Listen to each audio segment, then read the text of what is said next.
Hi there, it's Michelle Teberge of michelleteberge.com and themindfulartist.com. And I wanted to read you from my book, 7 Essential Practices for the Professional Artist. You can buy this on Amazon. There's always a link below in all my videos, or you can always download it for free at themindfulartist.com. The introduction. Oh, by the way, so what's this book about? I wrote this book about 10 years ago, maybe, because I really wanted to share the things that I'd learned that help support me internally to live a creative life. So there's all the external things like a studio and painting and whatever your medium is, and a lot of the stuff I do talk about on my channel, but there's also the interior part. How do you stay creative? How do you get creative? How do you maintain working when it doesn't seem like anyone cares and maybe you're not even sure you care, or whatever, all those thoughts. There's a ton of crazy making thoughts that we artists have. This book addresses how I have managed those things and managed to stay creative for over 30 years with a regular studio practice. And I also exhibit and teach and stuff, so it's always been my passion to make art, and I want to support you if it feels like it's your passion. So the book starts. Perhaps you've been making art for a long time, or maybe it is a new passion for you. A lot has been written about the making of art and the business side of being an artist, but just how does one carry on the life of a person who makes art?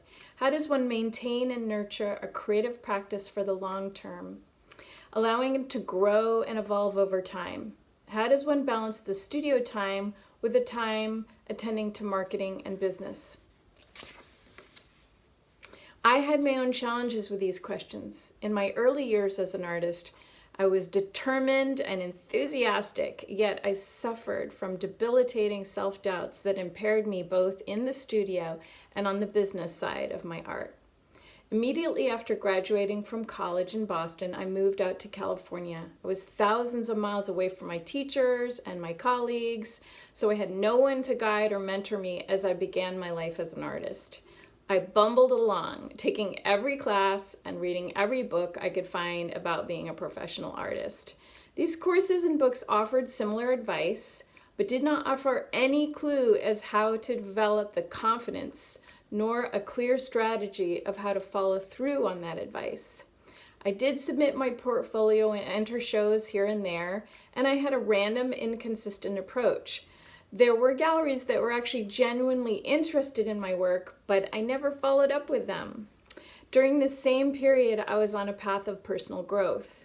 I began a daily meditation practice that continues and to thrive and support me over 20 years later. Make that 30, because I wrote this 10 years ago.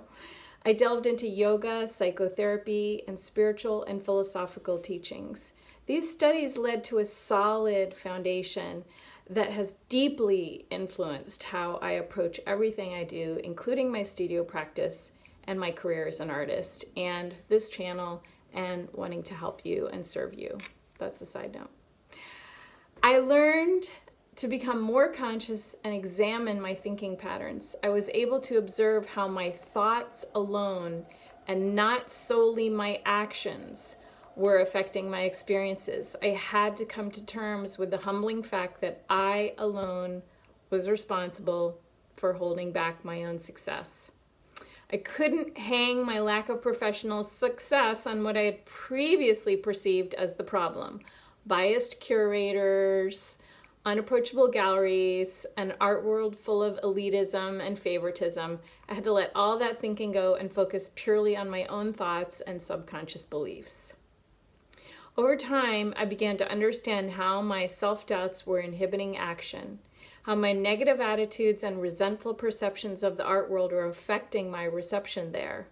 I also began to realize how much I was buying into the starving artist myth. I have a video, I will link it here, on that very topic, reinforced by the popular media, and how deeply detrimental this psychology is to all artists. I started to think differently about my work and its place in the world. As a young artist, I struggled to reconcile myself to the art world I had been exposed to in school, which primarily presented art as a luxury commodity. To be successful was to have work sold in an elite circle of galleries, museums, and collectors. I felt outside of that world, and I did not relate to it.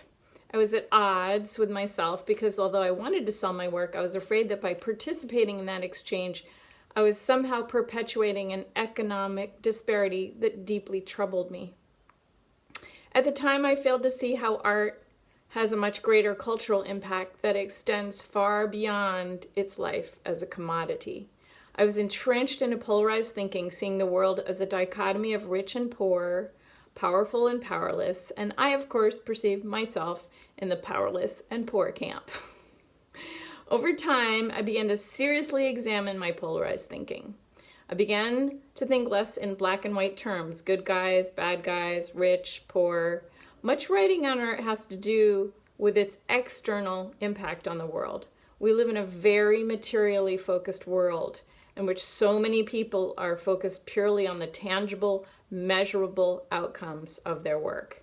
Is it selling? Is it creating change we can measure? Is it educating? Does it tell a story? When we only look at the external impact of work, we lose some of art's deepest gifts. Every day in studios, museums, galleries, and public places, the viewing of art and the making of art is having a profound impact on millions of lives. But it is that subtle internal impact that goes unnoted and is nearly impossible to quantify. As I became less externally focused and began to cultivate more inner awareness, I began to understand both the internal value and the transformational power of artwork. This allowed me to see art in a new way. I came to understand what I place value on in my life and work, uplifting, inspiring, and enlightening others with what I do, may have no measurable or tangible results.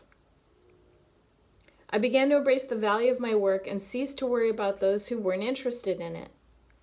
This new attitude inspired new action on behalf of my art. I began to have more faith and confidence in my work that was not contingent upon the approbation of others. As a result of my gain in confidence and my ability to value my work independently of the opinions of others, the reception of my art began to change. Sales came more easily.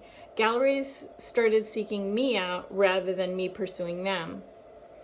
In addition, I created opportunities for myself through many of the habits and practices outlined in this book that I now teach other artists. This led to my art being shown in exhibitions around the globe, my first museum shows, and countless other opportunities. As a teacher, I wanted to share these ideas with others. So I developed a mentorship program for artists and decided to write this book to help other artists achieve this same shift. Side note, I don't run the mentorship program anymore. The intent of this book is to share the habits, practices, and ways of thinking that have allowed me to maintain a creative practice for over 2 decades through the inevitable ups and downs, the successes, and the not quite successes. This book is for you if you call yourself an artist, but haven't found the courage yet to embrace that identity. You absolutely love making art, but can never seem to find time for it. Those for whom everything else in life seems to come first, who struggle with prioritizing in their busy lives. You are coming back to art after being away from it for a long time. You were determined not to let your passion take a backseat again. And you have established yourself as an artist, yet falter when it comes to following through on opportunities to get your work shown and to generate income from your passion. You who wished your studio practice were more regular and predictable, this book is to lead you on a path of more ease and flow with your creative practice. If you are a self-doubter, please know you are not alone. I'd like to sit and hold your hand and have a little words on paper chat with you. for I know this internal voice all too well.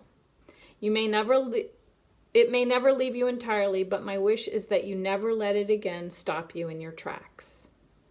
With this book, my desire to support you in either your commitment or your recommitment to your creative practice.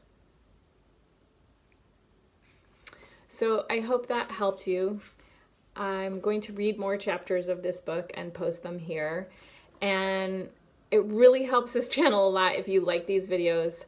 And I love hearing your comments. I've been having time recently. I've been trying to respond to every comment that I can. And so I am loving to connect with you. So please leave a comment below. Any thoughts, any questions, any whatevers.